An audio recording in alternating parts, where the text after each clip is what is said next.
오늘 하나님께서 우리에게 주시는 말씀은 구약성경 여호수아서 제9장 14절 말씀으로 어떻게 할지를 물으라, 이러한 제목으로 하나님의 말씀을 드리겠습니다.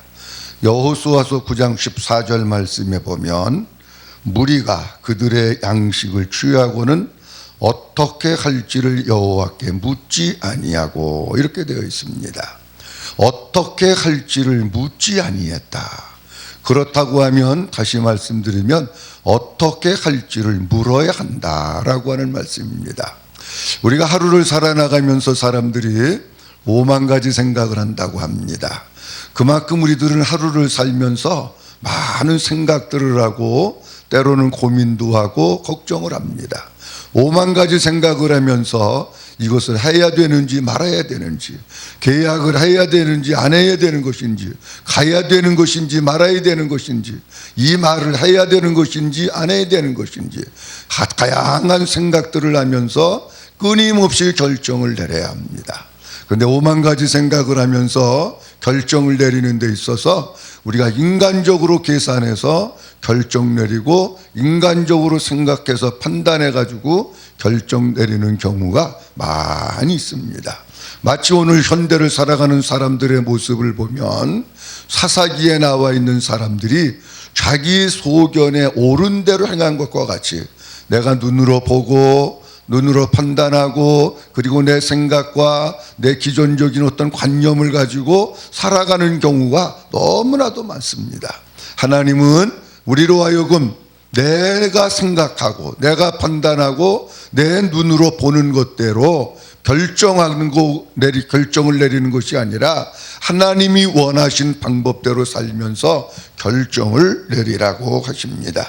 우리가 하나님께 왜 물어봐야 되느냐고 하면 하나님께서 우리의 왕이시고 주인이시기 때문에 주인된 그분에게 물어보는 것이 당연합니다.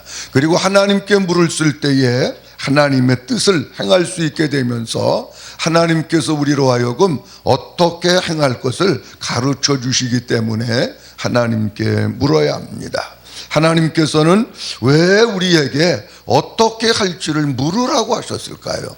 오늘 본문 여호수아서 9장 3절서부터 15절 말씀을 보면서 왜 물으라고 하셨는지 조금 더 구체적으로 말씀을 드리려고 하십니다.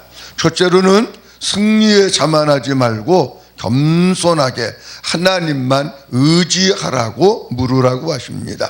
여호수아서 9장 3절 말씀에 보면 기브온 거민들이 여호수아의 여리고와 아이에 행한 일을 듣고 그렇게 말씀을 합니다. 기브온 주민들이 찾아온 이유는 여호수아를 속이고 조약을 맺고자 하는 의도를 가지고 왔습니다. 그런데 이들이 이렇게 온 이유는 3절 말씀에 보면 여호수아가 행한 일을 들었기 때문이다 라고 말씀합니다. 여호수아가 행한 일은 어떤 일이냐? 오늘 본문 말씀 속에 두 가지 말씀하고 있는데, 하나는 여리고에서 행한 일, 또 하나는 아이에서 행한 일, 이 두 가지를 기브온 백성들이 분명히 잘 듣고 알고 있었습니다. 여호수아가 여리고성과 아이성에서 행한 일을 잘 듣고 있었다고 말씀하고 있는데, 그렇다고 하면 여리고성에서 행한 일은 어떤 것일까요? 이스라엘 백성들이 요단강을 건너와 가지고 가장 먼저 맞이한 장벽, 장애물, 그것이 바로 여리고성입니다. 우리가 알고 있는 것과 같이 여리고성은 사람의 힘으로는 절대로 넘어뜨릴 수 없는 아주 견고한 성입니다. 여리고라고 하는 의미는 종려의 성읍입니다. 종려나무가 많고 먹을 것이 많고 그리고 물이 풍성하고 사람들이 살기에 너무 행복하고 여건적으로 좋은 곳이 여리고인데, 이 여리고성은 이중으로 되어 있습니다. 안에도 성벽이 있고 밖에도 성벽이 있고 이중의 벽인데, 밖의 벽의 두께가 1.8m입니다. 그리고 이 성벽의 높이가 9.2m나 되는, 우리로 직금해 볼 때는 9.2m가 별거 아닌 것 같지만 당시로서는 굉장히 높은 성이었습니다. 안쪽 성벽과 바깥쪽 성벽의 공간이 4.6m입니다. 그리고 성읍의 크기가 2200m로 엄청나게 큰 성읍이었습니다. 그런데 이 여리고성의 외벽이 어떻게 되어 있느냐고 하면 아무도 올라갈 수 없을 정도로 경사가 이렇게 되어 있는 거예요. 경사가 지다가 보니까 밖에서 누구 외적들이나 침략하는 사람들이 와서 성벽을 타고 올라가려고 해도 조금 올라가다가 미끄러져서 내려오고 조금 올라가다가 또 떨어지고 올라가다가 떨어지고 해서 누구도 여리고성을 침략하거나 공격하거나 그 성에 침입할 수 없도록 설계가 되어 있습니다. 그리고 그 위에 집을 짓고 살았다 이렇게 얘기하고 있는데, 집도 짓고 살고 얼마나 튼튼하느냐고 하면 자동차가 그 위로 다녀도 무너지지 않을 정도로 아주 견고한 성이 여리고성입니다. 그런데 여리고성을 누가 무너뜨렸을까? 사람들이 이렇게 얘기합니다. 여리고성은 여호수아가 무너뜨렸다고. 근데 여리고성을 여호수아가 무너뜨린 것이 아니고 하나님께서 무너뜨리신 겁니다. 하나님께서 여호수아로 하여금 여리고성을 무너뜨릴 수 있는 방법을 가르쳐 주신 거예요. 매일 여리고성을 한 바퀴씩 돌아라. 그리고 제사장들은 언약궤를 메고 양강나팔을 들고 한 바퀴씩 돌아라. 그리고 맨 마지막 날에는 7바퀴를 돌고 나팔을 불면서 크게 소리를 질러라. 하나님이 가르쳐 주신 거예요. 여호수아는 그냥 하나님이 말씀하신 그대로 그 명령을 마음속에 새기고 백성들에게 이와 같은 사실을 알리고 매일 여리고성 주위를 한 바퀴씩 돌고 마지막 날에 7바퀴 들고 나팔을 불고 소리를 지르니까 절대로 무너질 수 없었던 견고한 성 여리고성이 무너져 내리고 말았습니다. 그러니까 사람들이 그 광경을 보면서도 있을 수 없는 일이 벌어진 겁니다. 자기네들이 눈으로 보고도 믿기지 않는 엄청난 일이 여리고성에서 벌어졌습니다. 여호수아도 신기해서 놀라고 이스라엘 백성들도 신기해서 놀라는 이와 같은 일들이 여리고성에 하나님께서 행하심으로 말미암아 있을 수 있었다라고 하는 겁니다. 여리고성이 무너진 것은 사람이 설명해서 이해가 되는 부분이 아니고 사람이 한 것이 아니고 하나님께서 행하신 것입니다. 아이성의 점령도 마찬가지입니다. 아이성의 점령 1차 실패를 하고 2차의 아이성을 점령을 했는데 그것도 여호수아가 점령한 게 아니에요. 하나님께서 이렇게 아이성을 점령해라 고 하는 것을 말씀해 주셨는데 여호수아는 그 하나님의 말씀을 듣고 순종했더니 아이성을 점령할 수 있었던 거예요. 아이성을 점령하는 것은 하나는 유인책과 복병입니다. 군사 3만 명을 갖다가 모집을 해가지고 2만 5천 명은 여호수아와 함께 전투에 참여하고 5천 명은 그 뒤에 복병으로 숨어 있는 겁니다. 여호수아가 군대들을 데리고 아이성에 가서 싸우는 척하다가 싸우다가 어떤 사람은 쓰러지기도 하고 어떤 사람은 다치기도 하고 막 이럴 때에 가짜로 전쟁에서 패한 것 같이 도망을 갑니다. 그러면은 아이성에 있는 사람들이 저 사람들이 도망가는구나 하고 그 사람들을 막 쫓아오다가 보면 아이성의 문이 열려져 버리는 거예요. 그때에 5천 명을 데리고 들어가서 아이성에다가 불을 지르고 아이성을 점령하고 함락시키는 겁니다. 그런데 기브온에서 온 이 두 사람들이 이것을 다 알고 왔다는 거예요. 이것을 다 알고 왔는데 알고 왔을 때가 어느 때냐? 이스라엘 백성들이나 그리고 여호수아나 모든 사람들이 승리감에 들떠 있을 때에 바로 그때에 이 기브온 사람들이 온 겁니다. 이 승리감에 들떠 있다가 보니까 어떻게 해야 할지를 묻지 아니하고 자기네들이 그냥 판단해 버린 거예요. 하나님께서는 우리가 어떤 큰 역사를 이루고 큰 승리를 했다고 할지라도 거기에 교만하지 말고 거기에 들떠 있지 말고 거기에 흥분하지 말고 또 무슨 일을 어떤 일을 우리가 하든지 간에 겸손하게 하나님 앞에 물어보면서 매 순간순간마다 하나님만 의지하고 하나님만 바라보고 하나님만 붙들고 그 하나님의 이끄심을 따라서 살아가게 하기 위해서 어떻게 할지를 물으라고 하십니다. 주님 우리에게 이렇게 말씀하십니다. 그런즉 선줄로 생각하는 자는 넘어질까 조심하라. 승리한 후에 그때가 제일 위험한 때예요. 엄청난 승리, 엄청난 역사, 큰 일을 우리가 하나님 앞에서 했다고 해서 그것 때문에 자만하고 그것 때문에 교만하고 그거에 매여 있고 그런 삶이 아니라, 그럴 때일수록 더 겸손하게 주님 의지하고 하나님의 지혜와 하나님의 능력으로 아버지의 뜻을 이루어가는 우리들이 되어야 할 줄로 믿습니다.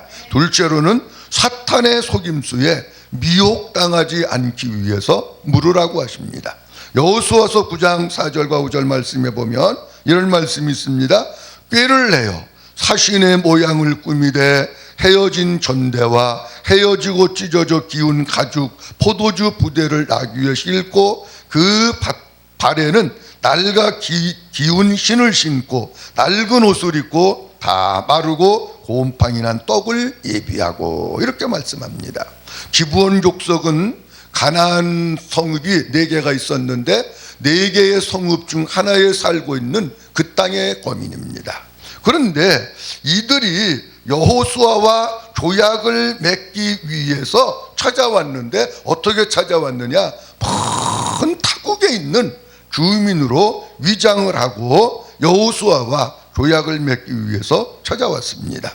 여호수아를 속이는 데 있어서 나름대로 치밀하게 철저하게 준비를 하고 여호수아를 찾아옵니다. 사신의 모양을 꾸미고 헤어져서 너덜너덜한 전대, 그런 옷, 그런 것들이 있고 신발도 그냥 떨어지고 포도주 담을 가죽 부대도 너덜너덜해서 헤어지고 기우고 그런 것들을 준비해 갖고 오고, 떡도 오래된 떡, 곰팡이 난 것을 준비해 가지고 와서 우리가 먼 땅에서 왔습니다. 당신들이 향한 소식 다 우리가 들었습니다. 그러니까 우리와 조약을 맺자고 여호수아에게 제안을 했는데 철저하게 자기네 모습을 감추고 꾸미는 위장된 사람들입니다. 물론 나중에 이 사실이 드러나서 죽지는 않고 나무를 패고 물깃는 사람들이 있는데, 여기에 이 사람들은 철저하게 교활하고 간사한 사람으로 교묘하게 계획을 짜내고 아주 뻔뻔한 교활함으로 자기들의 모습을 사신의 모습으로, 특사의 모습으로 꾸며가지고 그렇게 속을 수밖에 없도록 자기네들을 위장을 했던 것입니다. 사탄은 우리에게 찾아오는데 어떻게 찾아오느냐? 속을 수밖에 없도록 위장하고 찾아옵니다. 그래서 어떤 때는 광명한 천사의 모양으로, 어떤 때는 겉에 좋은 양의 옷을 입은 순한 사람으로 찾아와 가지고 사람들을 계속해서 유혹을 하게 됩니다. 창세기 3장 1절 말씀에도 보면 여호와 하나님이 지으신 들짐승 중에 뱀이 가장 간교하더라. 뱀이 여자에게 물어 가로되 하나님 참으로 너희더러 동산 모든 나무의 실과를 먹지 말라 하시더냐. 철저하게 교활한 뱀이 와가지고 아담과 하와를 갖다가 속이고 있는 겁니다. 마태복음 7장 15절 말씀에도 거짓 선지자들을 삼가라. 양의 옷을 입고 너희에게 나오나 속에는 노략질하는 일인이라, 이렇게 말씀하고 있습니다. 요즘 우리 한국교회의 상황을 보면 진짜의 교활한 사람들, 사기꾼 같은 사람들이 우리 주변 가운데 얼마나 많은지, 말도 안 되는 얘기를 그 얘기로 사람들을 미혹하는 사람들도 많이 있습니다. 하나님이 아버지만 있냐? 어머니도 있지. 하나님 어머니를 계속해서, 성남에도 보면은 노상에서 하나님 엄마 이렇게 계속해서 전하는 사람들이 있어요. 철저하게 말도 안 되는 것으로 유혹을 하고 미혹을 하고 그러는 경우들이 많이 있습니다. 제가 요즘 또 하나 보는 것은 이런 말을 하는 사람들이 있습니다. 11조를 받는 목사는 지옥 간다. 11조를 받는 지옥 가는 목사에게 11조를 하면 그 사람도 지옥 간다. 그런데 조회수가요 엄청나게 많습니다. 11조 하라고 하는 거는 조회수가 별로 없어요. 왜? 그 돈에 대한 문제니까. 근데 11조 하면 지옥 간다, 11조는 끝났다, 11조 하면 안 된다, 이런 것들은 조회수가 엄청 많은데 제가 가만히 보니까 이것도 사탄의 교묘한 술책이로구나. 왜 그러냐고 하면 제가 성경을 보면서요, 11조 해서 지옥 갔다고 하는 사람 제가 보지를 못했습니다. 솔직히 우리가 물어보면 여러분 11조 해서 지옥 갑니까? 예수 안 믿어서 지옥 갑니까? 11조 해서 지옥 가는 게 아니고 예수 안 믿어서 지옥 가는 거고, 그 속에 예수의 생명이 없으니까 지옥 가는 거고, 그가 예수 그리스도가 그와 함께 살지 않고 주님을 믿지 않으니까 지옥 가는 거지, 11조에서 지옥 간다고 성경이 없습니다. 그런데 사람들은 교묘하게 논리를 펴가지고 많은 사람들을 미혹을 합니다. 여러분 11조 하면 지옥 갑니다. 11조 받는 목사도 지옥 갑니다.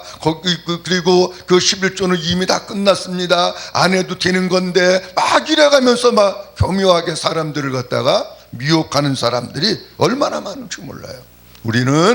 우리가 살고 있는 이 시대에 여호수아에게 위장하고 가장하고 교활하게 속이고 와가지고 저들을 속인 것과 같이 우리를 속이는 세력들이 이 땅 가운데 얼마나 많은지 모릅니다. 우리가 이런 교활한 사탄의 속임수에 넘어가지 않기 위해서는 어떻게 해야 되느냐? 하나님께 자꾸 어떻게 할지를 물어봐야 합니다. 하나님, 이런 사람들이 있는데 이게 진짠가요? 아니면 가짠가요? 교활한 사람인가요? 아니면 진실한 사람인가요? 진짜 예수의 생명이 있는 사람인가요? 예수의 생명이 없는 사람인가요? 저들이 복음을 아는 사람인가요? 복음을 모르는 사람들인가요? 하나님 앞에 끊임없이 물어봐야 돼요.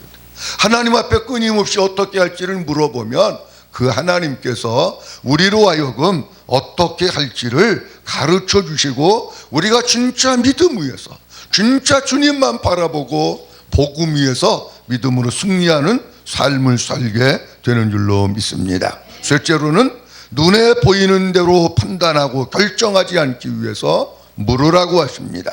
여호수아서 9장 12절 13절 말씀에 보면 이런 말씀이 있습니다. 우리의 이 떡은 우리가 당신들에게로 오려고 떠나던 날에 우리들의 집에서 오히려 뜨거운 것을 양식으로 취하였더니 보소서 이제 말랐고 곰팡이가 났으며 또 우리가 포도주를 담은 이 가죽 부대도 새 것이더니 찢어지게 되었으며 우리의 이 옷과 신도 여행이 심히 길므로 인하여 낡아졌나이다. 이렇게 말씀하고 있습니다. 저들은 여호수아와 이스라엘 백성들과 조약을 맺기 위해서 눈에 보이는 것들을 보여줍니다. 증거물을 갖다가 제시를 합니다. 보세요.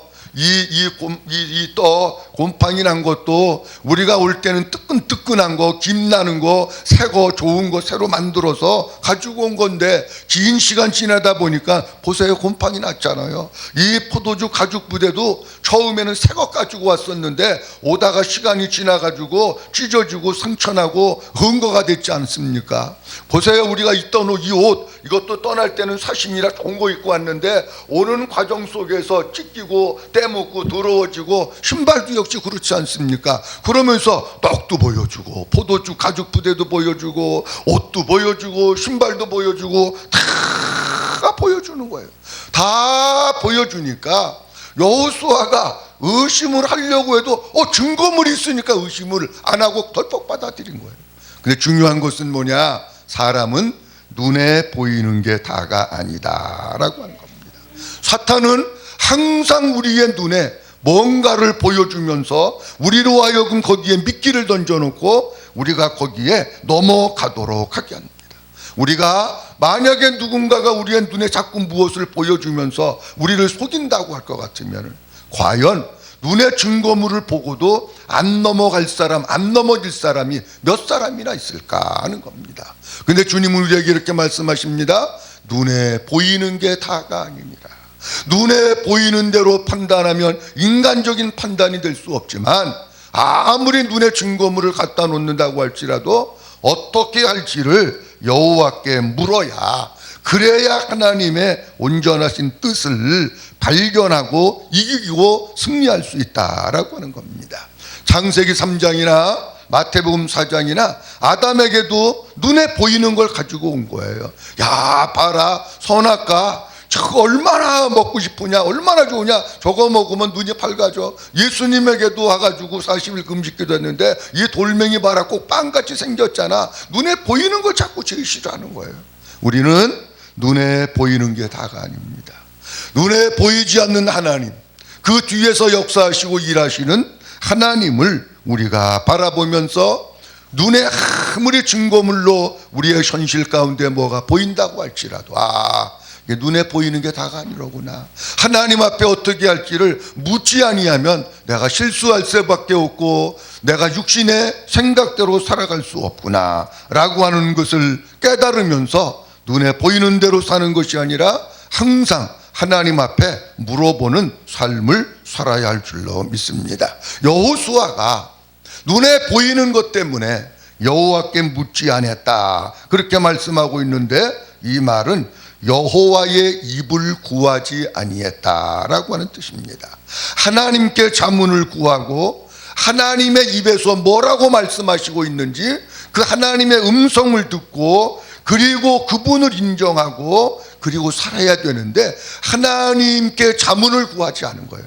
하나님의 입에서 나오는 말씀을 듣지 않은 거예요. 그리고 자기 속에서 나오는 자기 생각대로 판단을 해서 삶으로 말미암아 여호수아는 실수할 수밖에 없었던 것을 우리에게 말씀을 해주시고 있습니다. 하나님 우리에게 말씀하십니다. 우리가 하루하루를 살아가고 매일매일을 살아가는 데 있어서 많은 결정들을 해야 합니다. 5만 가지 생각을 하면서 이렇게 해야 맞는 건지, 이렇게 해야 옳은 것인지, 어떻게 해야 주님이 기뻐하시는지, 어떻게 해야 우리 가정에 유익이 되는지, 어떻게 해야 내 영적인 삶에 도움이 되는지를 끊임없이 고민하고 결정하면서 우리는 살아가고 있습니다. 주님은 우리에게 이렇게 말씀하십니다. 어떻게 할지를 물어봐라 그렇게 말씀하십니다. 왜 주님은 어떻게 할지를 물어보라고 말씀하시고 있는지 오늘 본문 말씀을 통해서 몇 가지 말씀을 드렸습니다. 왜 물어봐야 되느냐고 하면 자만하지 말고 겸손하게 하나님만 의지하려고, 하나님만 의지하면서 살으라고, 하나님만 붙들고 살라고 여호와께 물으라고 하십니다. 그리고 사탄의 속임수에 미혹당하지 않기 위해서 여호와께 물으라고 하십니다. 그리고 눈에 보이는 게 다가 아니기 때문에 여호와께 물으라고 하십니다. 아무쪼록 우리가 하나님을 섬기고 신앙생활하면서 우리의 꿈은 뭐냐? 아버지의 뜻을 이루는 겁니다. 하나님의 뜻대로 살아가는 것이 우리 모든 그리스도인들 마음속에 가지고 있는 간절한 소망입니다. 그러기 위해서는 어떻게 되느냐?